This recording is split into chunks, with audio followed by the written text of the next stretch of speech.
Welcome to You Can Recover, the podcast where each episode brings you one step closer to making peace with food and body. I'm your host, Andrea Wells, and I know firsthand what it's like to live with and recover from an eating disorder. Now, I'm here to help you along the road to living a new life on your terms, not your eating disorders. So let's dive in and find new ways to thrive as you end the war with food and body, because you can recover.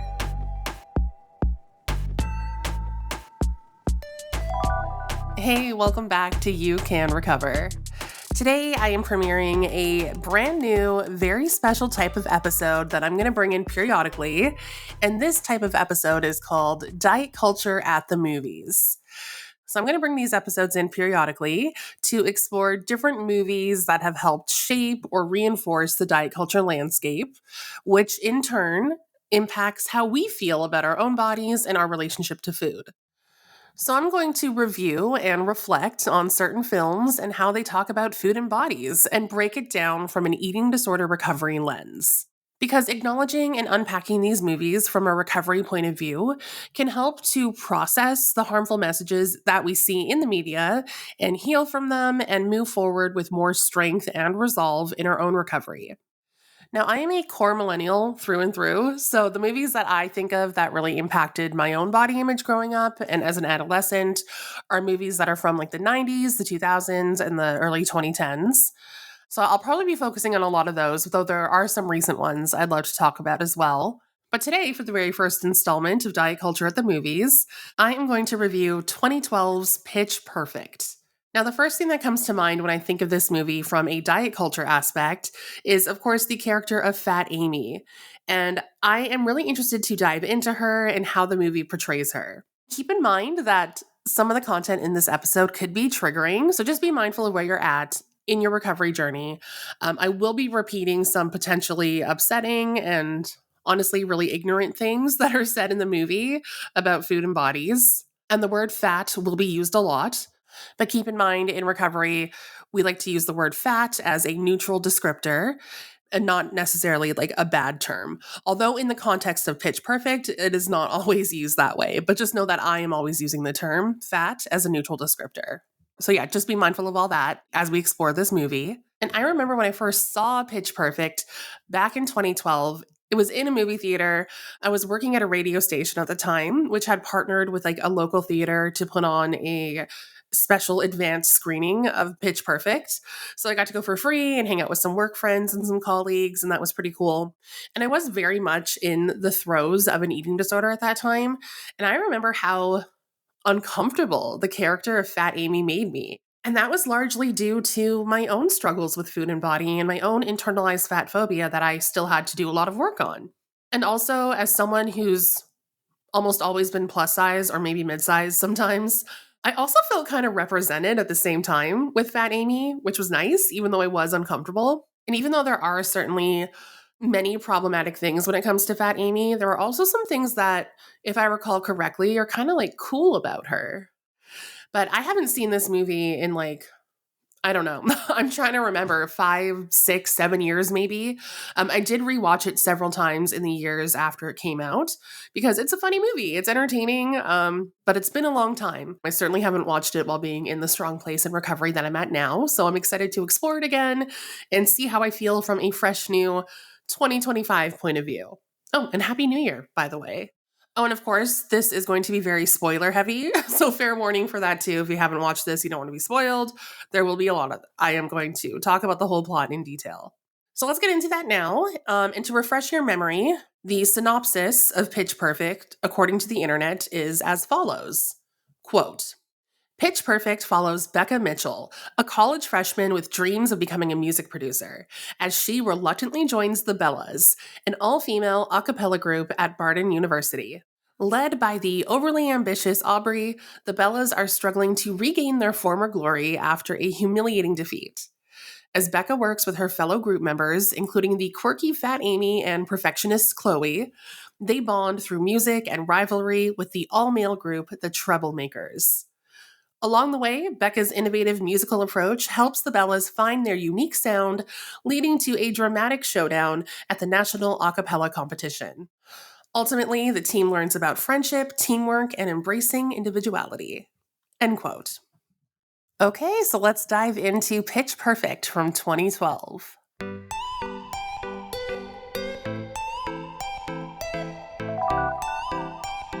So the movie starts us off at an a cappella group competition. We first see the all-male group, the Treblemakers, perform a song, and then the all-female group, the Bellas, perform next. But things go pretty badly as one of the group leaders, Aubrey, begins to vomit all over the crowd, ruining the performance. It's pretty gross and pretty funny. And at this point, we're not even like 5 minutes into the movie, and there's already been quite a few problematic jokes. Not necessarily even about food and body yet, but some things about mental health that I honestly don't even want to repeat. I thought it was pretty inappropriate. And we also meet one character who is like, their whole shtick is that they are misogynistic.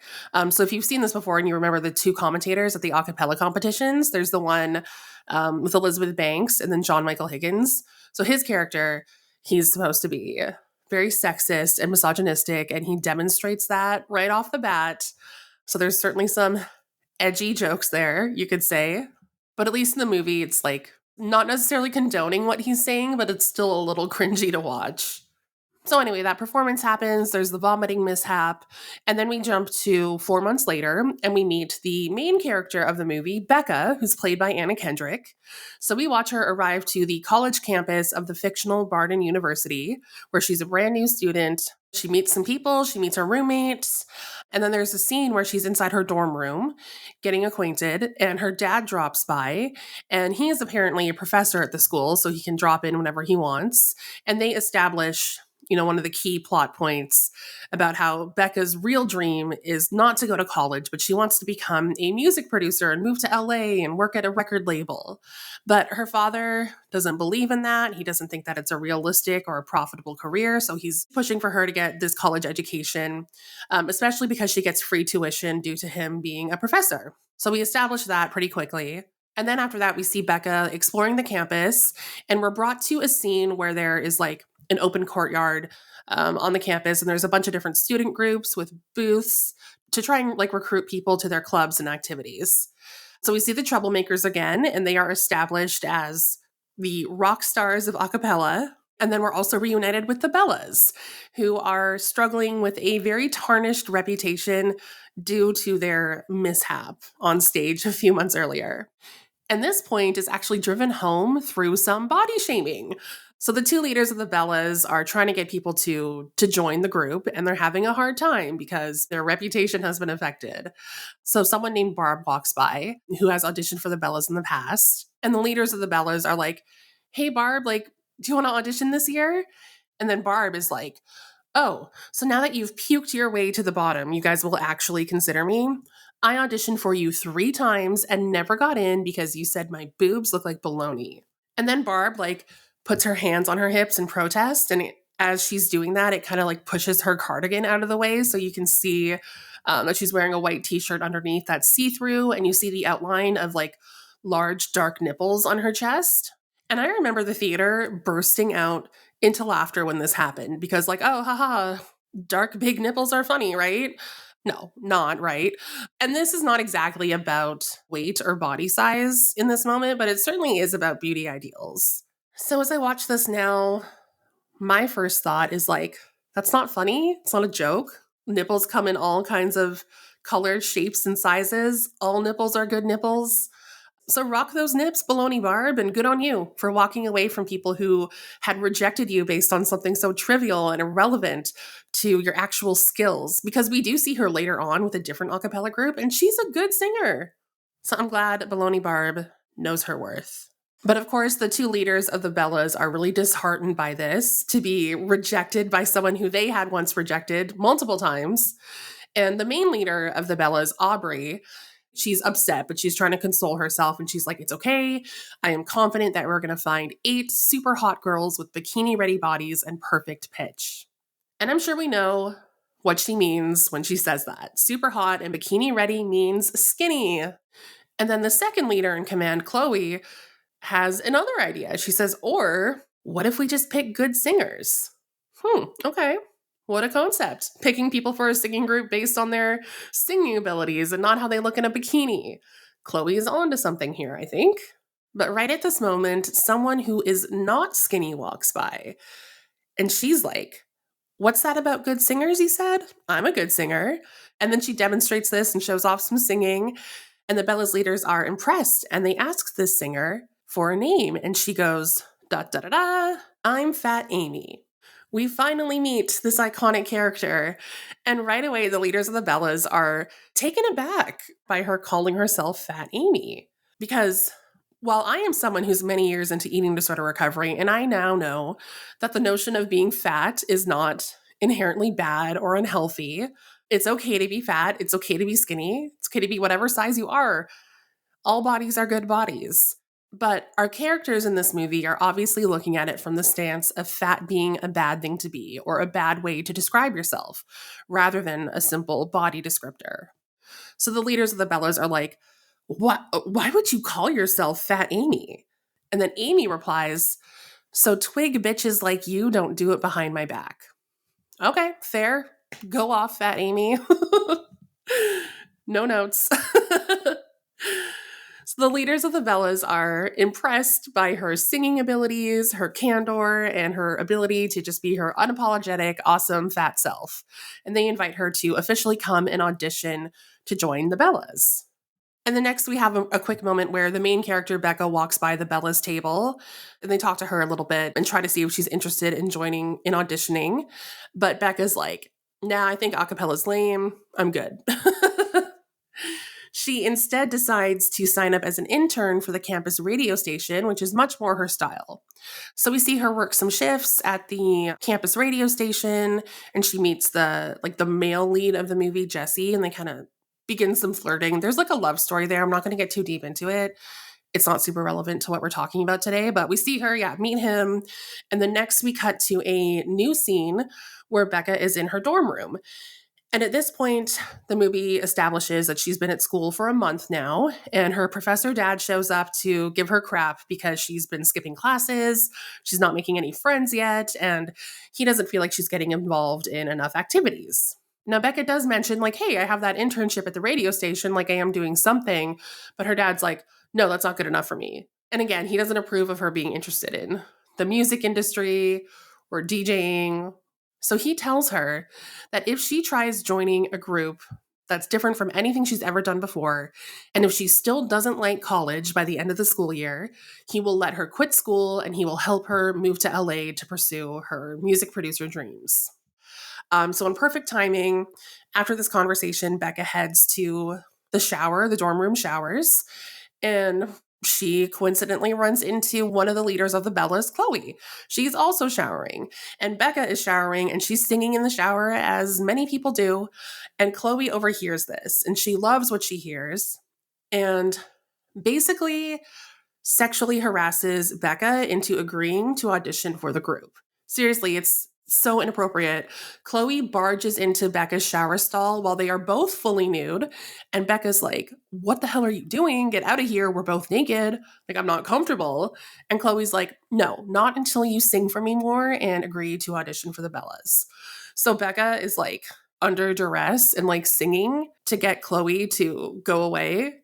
And it works. And Becca shows up for the audition later on. And honestly, I just found that moment so weird and problematic. So anyway, that scene's over, thank God. And now it is time for the a cappella auditions in the college theater. And it looks like it's for all the a cappella groups at once because the Bellas are there, so are the Troublemakers, and we see a bunch of people audition, and we're introduced to some new characters that we'll get to know more throughout the film. And we once again see Fat Amy doing her thing. And Becca reluctantly shows up as well to audition, and she impresses everyone. And Fat Amy and Becca and more make the cut. They are accepted into the Bellas. Their rival male group, the Troublemakers, have accepted some new people into their ranks as well. And it's made very clear again that the Troublemakers are the superior group in this moment. They have been very choosy and exclusive about who they accept into their group. They've rejected some really good talent in order to keep up their appearances. And the Bellas are on the opposite side of the spectrum. They have accepted a very wide mix of talent levels and appearances that are different from their usual standards in order to have a group to compete at all. Because if they don't accept what they consider to be the bottom of the barrel here, there wouldn't be a group at all. So the Bellas leaders are happy to have some people, and they're cautiously optimistic about what their success will look like moving forward. So the Bellas and the Troublemakers celebrate their new lineups by having a joint party together. And at this party, Becca is like processing the fact that she got accepted and questioning what she got herself into because she wasn't super stoked on the idea. And meanwhile, Fat Amy is chatting with her and she's like, yeah, I know. Like, I still can't believe they let my sexy fat ass in. Oh my God. Yes. I love that. No notes, once again. So this is a fun little scene. People are drunk, they're being silly, they're having fun and bonding. And at one point, Fat Amy goes up to Bumper, who is the lead singer of the Troublemakers. He's played by Adam Devine, or is it Divine? I'm not sure. You know who I mean. So yeah, Fat Amy makes conversation with Bumper, and the first thing he says to her is, "You are probably the grossest human being I have ever seen." He doesn't elaborate on why he thinks she's the grossest human being he's ever seen, because I'm looking at her. She looks pretty clean, nice, put together. I don't see anything gross, but we know what he means. He is saying that she's gross because she's fat. That's the implication. And Fat Amy is understandably a bit taken aback by this, but she doesn't let it shake her up too much. She just responds with like, well, you're not so hot yourself. And then Bumper immediately responds by asking her if she wants to kiss him. What? And she's like, nah, I'm good. What another weird scene and weird moment. I mean, everything weird was all on Bumper's part, of course. Fat Amy did no wrong there. To use her words, she was just being her sexy fat self, and Bumper had to get all weird about it and like neg her and then try to hit on her. Okay, so the party is over, and now it's the next day, and it is time to get to business with rehearsals. So the Bellas are getting to know each other and also getting the lowdown on the leader Aubrey's determination to redeem herself from puking all over the stage at last year's competition. Aubrey tells all the Bellas that she wants them to practice singing for 2 hours a day and do cardio every day as well. And of course, Fat Amy chimes in and she just says, don't put me down for cardio. Because like, oh yeah, fat people don't exercise, right? Well, no, that's not right. Just another media message where it's implying the BS and harmful notion that fat people don't like to exercise. They're all lazy slobs. And as much as I love that there's been a lot of moments where Fat Amy is like subverting the tropes of having a fat character in a movie, usually they're just like such a caricature and there's all these stereotypes, and Fat Amy's kind of been like kicking those in the balls, which is nice. And at the same time, she's perpetuating them too, and this moment demonstrates that. So that it is kind of like a double-edged sword here with the character of Fat Amy. And then after this, they show them all actually like doing cardio. They're running laps around the rehearsal space. And of course, Fat Amy's not participating. She's laying on the ground and moving her legs. And Aubrey's like, what are you doing? And Fat Amy's like, I'm doing horizontal running. Ha ha. And the recovered part of me is like, you know what? Good for you. You don't need to do any movement that you don't want to do. You want to lay down and do horizontal running? Like, go for it.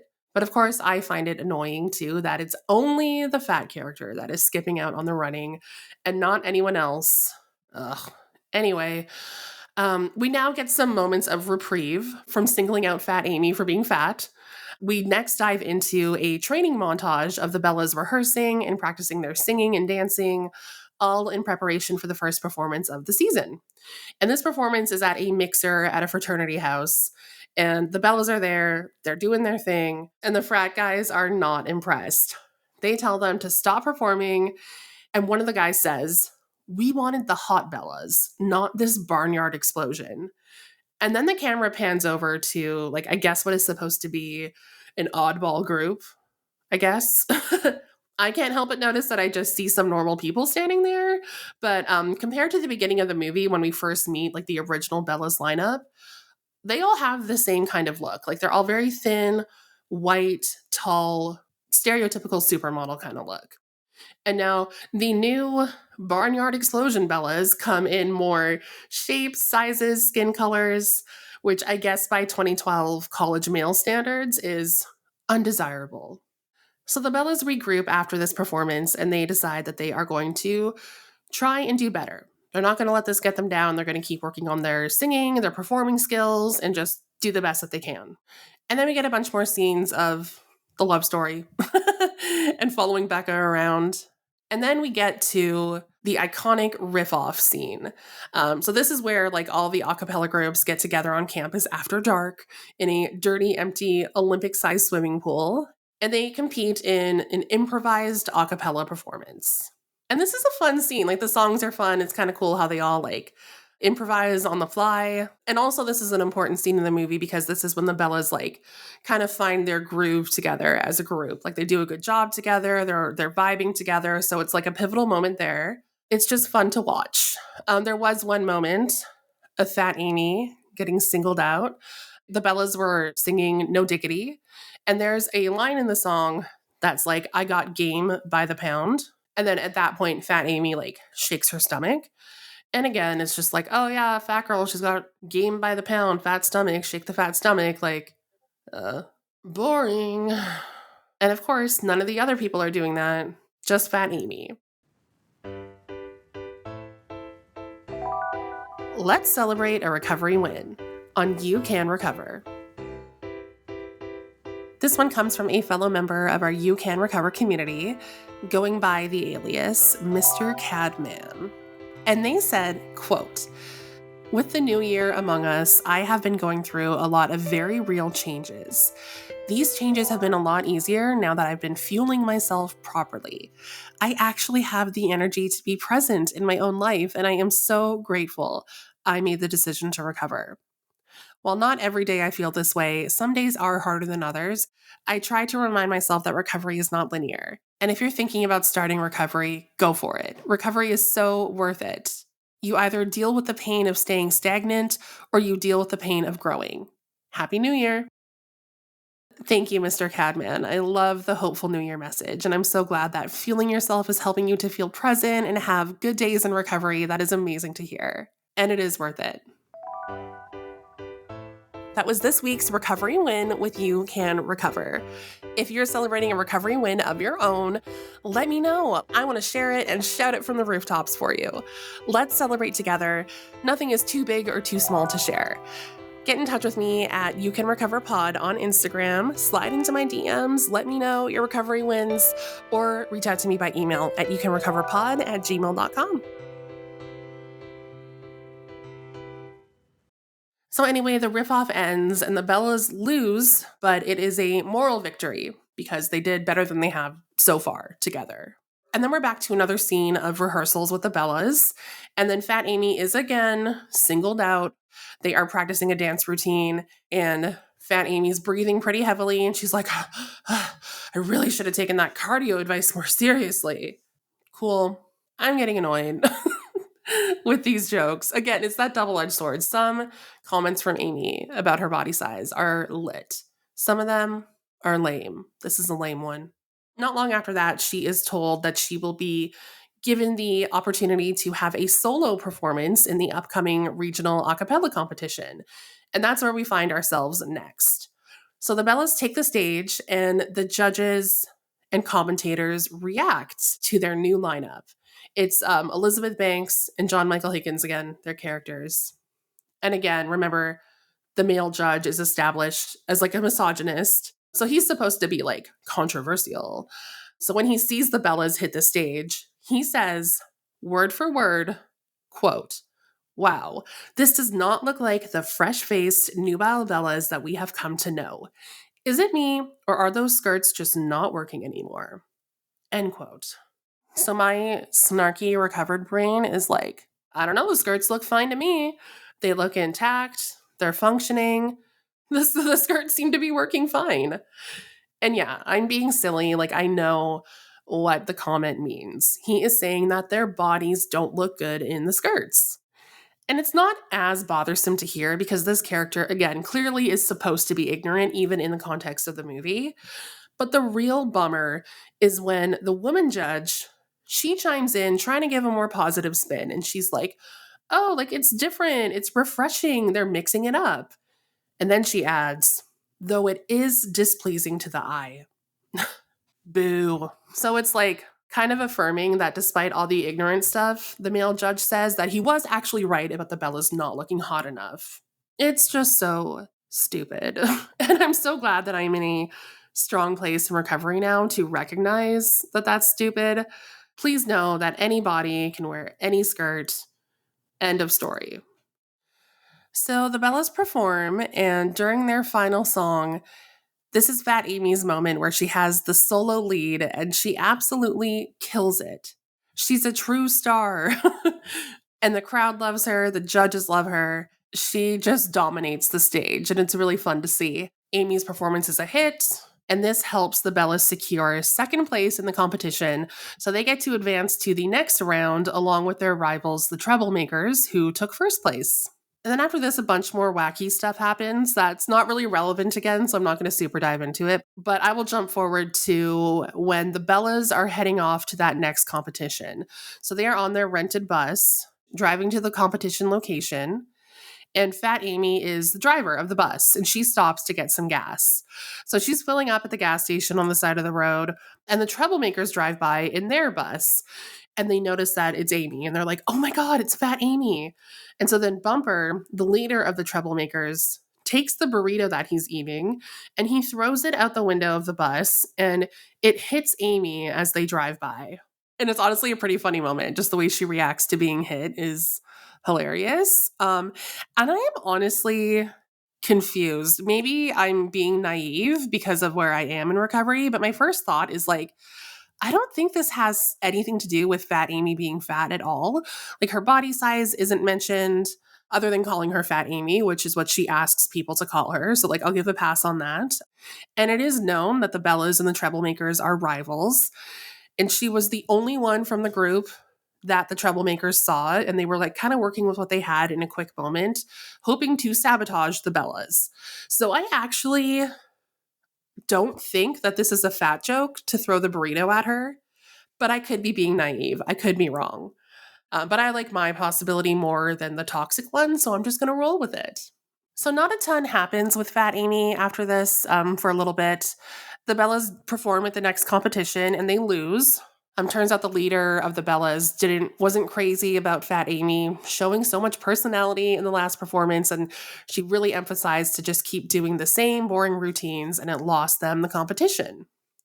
So now their a cappella season is over, and the Bellas go their own separate ways, do their own thing for a little bit, and then they find out that they get to go back in the competition because one of the other winners in a different group was pretending to be a college student despite actually being a high school student. So that disqualified the whole group and freed up a spot for the Bellas to come back in the competition. And we see all the members individually get this news, and they're answering like texts and calls about it on their really old Blackberries and iPhones, which was fun to see.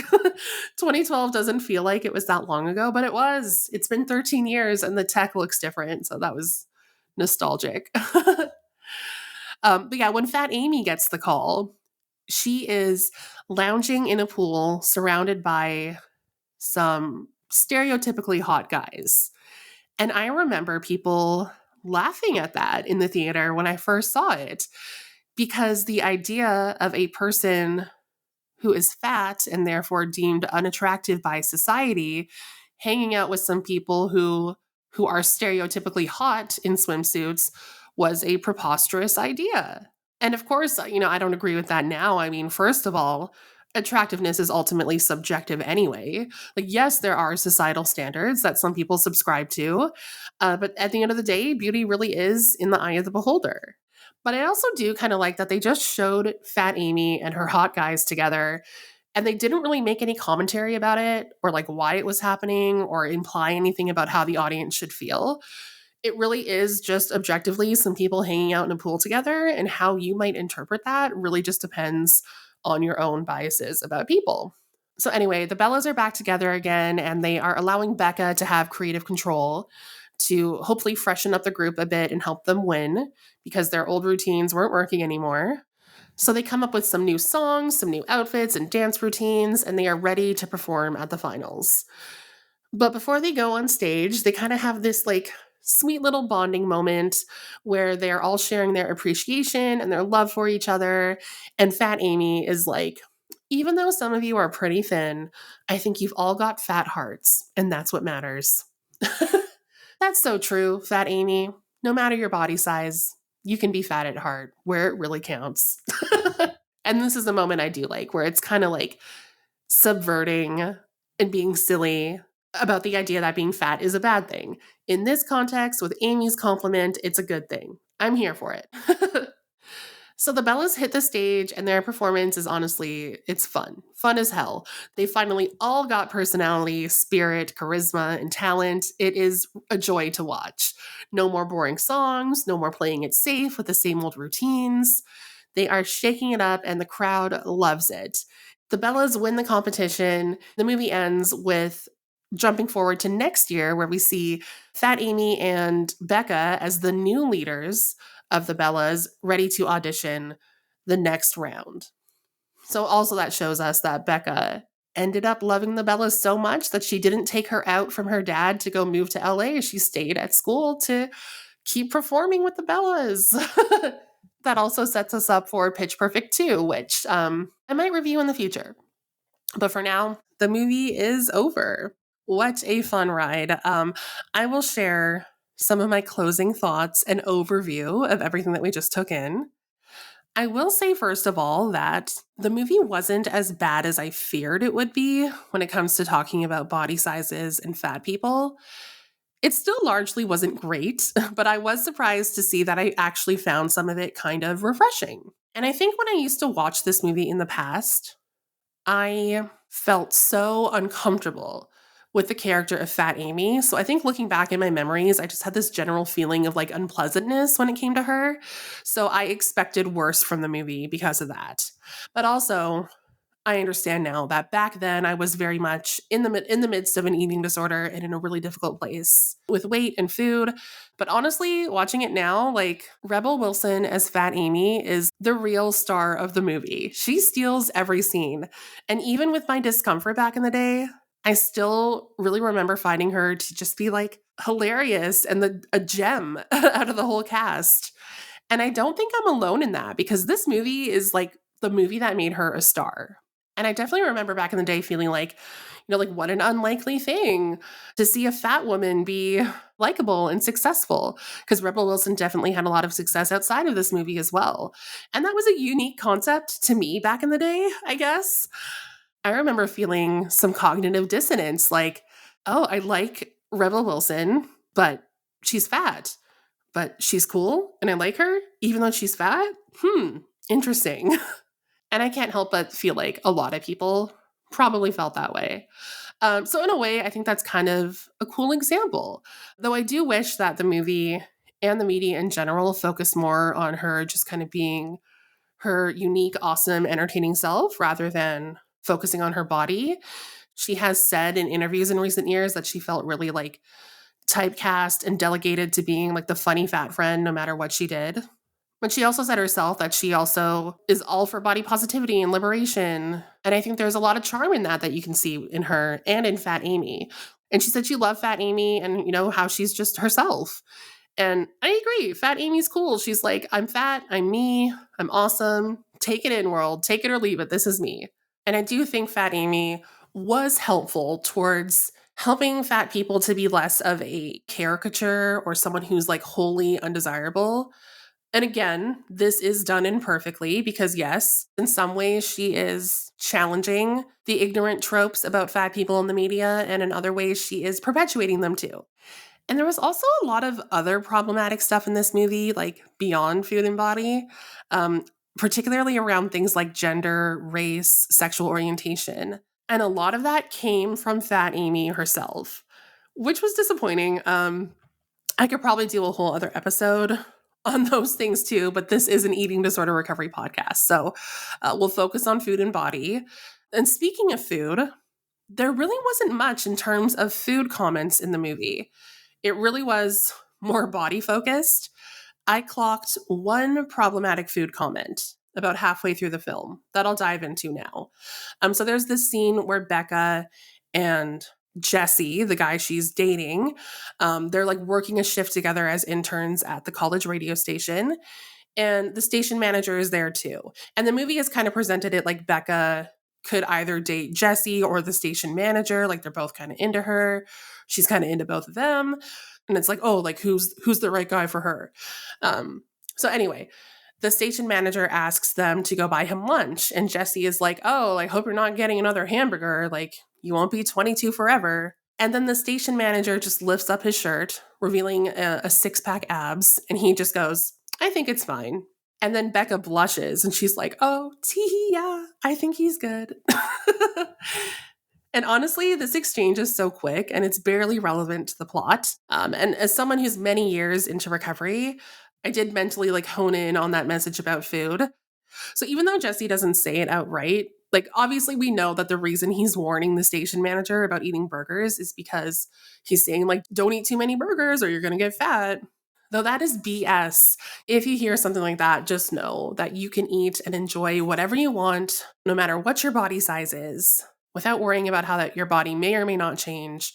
Our weight is determined by so much more than just the food we eat. It is not that black and white, and you have a right to nourish yourself in whatever way you see fit. And the movie unintentionally proves this point too. Because when the station manager like shows off his six-pack to be like, oh no, I'm good. Look at me because I'm fit. It's okay if I eat the burgers. It's also acknowledging in a way that like you can eat burgers and still be what society considers to be good shape. Like it's just kind of acknowledging like, you know, maybe eating a burger isn't going to directly impact what's going to happen with your body. And on the other side of the coin, it's also saying like, oh, well, so he has a free pass to regularly eat burgers because he's thin. But if a fat person was hungry and wanted lunch, it would not be okay for them to nourish themselves with a burger. So I don't agree with that. And even though, again, this moment is kind of like a blink and you miss it sort of deal, it really just shows how subtle and insidious these messages are in media about food.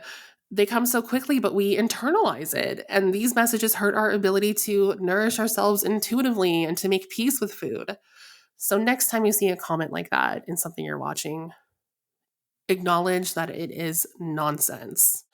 So, onto a more positive note as we wrap up this episode, I will say that I think the transformation of the Bellas, like as a whole, as a group, had kind of a cool message behind it that translates over pretty well to eating disorder recovery. So, like, one of the big dilemmas of the film focused on them trying to redefine themselves and find success despite no longer being a collective group of supermodels. And they did that. They embraced their uniqueness of the members. They came together. They kicked some ass. And so I do like that. I think it's kind of a cool message about like saying F you to societal standards about beauty and success, and that it's way better to just be your fun, awesome self, live life to the fullest rather than trying to fit into a box. And that's what really counts and what really brings you success. And overall, if you can hold space for the problematic stuff, it is a fun movie to watch. It isn't perfect. It's over a decade old, so it is to be expected that there will be some things that wouldn't fly these days. But maybe because I have personal nostalgia with this movie, I feel like more open to, again, not overlooking the ignorant stuff, but like just working with it, acknowledging for what it is. It does irritate me. And if I saw some of this stuff made in a movie now, I would not be able to overlook it at all. I would probably find it really upsetting and turn it off. But because of its age and maybe some personal nostalgia, I do feel willing to work with it and appreciate what I do like about the movie too. And that will probably be the case for a lot of these movies that I'm going to review here on You Can Recover for our Diet Culture at the Movies episodes. There's a lot more to come. Going to pull in movies from different decades, past and present. And thank you so much for joining me for this first installment. I'm really excited to do the next one. Not sure when it'll happen, but it'll be soon. I'm just going to kind of do these at a random frequency. But let me know which movies you would love to have me break down and review from an eating disorder recovery angle. I would love to hear your suggestions. Hit me up on Insta at YouCanRecoverPod or email me at youcanrecoverpod@gmail.com. See you next time. Thanks for listening in to this episode of You Can Recover. Remember, recovery takes time, and you're one step closer after listening today. If you enjoyed this episode, please subscribe and share with someone else in your life who is working to make peace with food and body. Until next time, be kind to yourself and remember, you can recover.